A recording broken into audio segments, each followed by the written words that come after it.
ஹாய்ங்க. நம்ம நிறைய பேசியிருக்கோம், இன்னும் கொஞ்சம் கூட பேசலாம். சில பேர் பார்த்தீங்கன்னா இதே மாதிரி ஆர்டர் பண்ணுவாங்க, எல்லாமே இது பண்ணுவாங்க.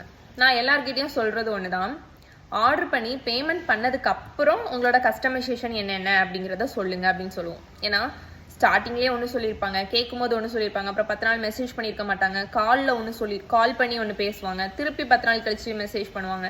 அப்படி இருக்கும். எனக்கு எல்லாத்தையும் ஞாபகம் வச்சுட்டு இருக்க முடியாது. எவ்வளோ ஆர்டர்ஸ் நம்ம பார்க்குறோம், ஒவ்வொரு கஸ்டமருக்கும் இது அப்படிங்கிறத மைண்டில் கண்டிப்பாக வச்சுட்டு இருக்க முடியாது. நிறைய பேர் கால் பண்ணியும் பேசுவாங்க, பேசி ஒரு 10 days அந்த மாதிரி கொஞ்ச நாள் கழிச்சு ஆர்டர் பிளேஸ் பண்ணிடுவாங்க. டக்குன்னு சிஸ்டர் நான் கொரியர் பண்ணிவிட்டேன், பேமெண்ட் பண்ணிடுங்க அப்படின்னு சொல்லிட்டு. அப்போது சேட் என்ன பண்ணணும் அப்படின்னு கேட்டால் சில விஷயம் சொல்லுவாங்க. சில பேர் என்ன பண்ணுவாங்கன்னா, என்ன டேட்டுக்கு வேணுங்கிறத திருப்பி சொல்ல மாட்டாங்க. நான் ஃபஸ்ட்டே உங்ககிட்ட சொன்னல சிஸ்டர், இன்னைக்கு நீங்கள் எனக்கு டெலிவரி பண்ணலம்பாங்க. நான் என்னங்க பண்ண முடியும், இப்படி பண்ணால் நான் என்ன பண்ண முடியும்? ஸோ நான் இந்த மாதிரி அர்ஜென்ட் ஆர்டர் இந்த டேட்டுக்குள்ளே வேணுங்கிறவங்கள என்ன சொல்லுவேன் அப்படின்னா, ஃபஸ்ட்டே மென்ஷன் பண்ணுங்கன்னு சொல்லுவேன். மென்ஷன் பண்ணக்கப்புறம் ஒரு 2 days once 3 days once message பண்ணி ரிமைண்ட் பண்ணுங்க, மறந்துடக்கூடாது, ரிமைண்ட் பண்ணுங்க அப்படின்னு சொல்லிட்டு சொல்லுவேன். சில பேர்ட்ட ரிமைண்ட் பண்ணுங்கன்னு சொன்னோன்னு வச்சுக்கோங்களேன், கால் பண்ணியே கொன்றுவாங்க. தினமும் காலையில் ஒருக்கா, மத்தியானம் ஒருக்கா, நைட்டு ஒருக்கா, சிஸ்டர் என்ன அப்டேட், என்னோட அப்டேட், முடிச்சிட்டிங்களா, என்னங்க பண்ணுறீங்க அப்படின்ட்டு இருக்குங்க. ஸோ மெசேஜ் பண்ணி ரிமைண்ட் பண்ணுங்க, கண்டிப்பாக ரெஸ்பாண்ட் பண்ணுவேன்.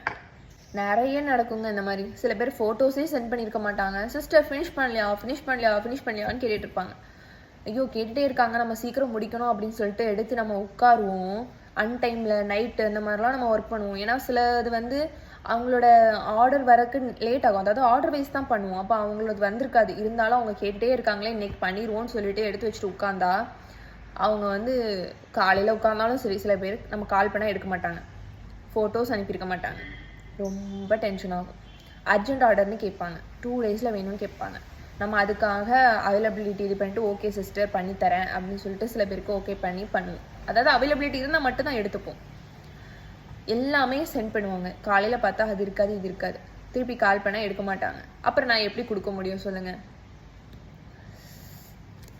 அப்புறம் எப்படிங்க என்னால் கொடுக்க முடியும், நீங்களே சொல்லுங்கள்.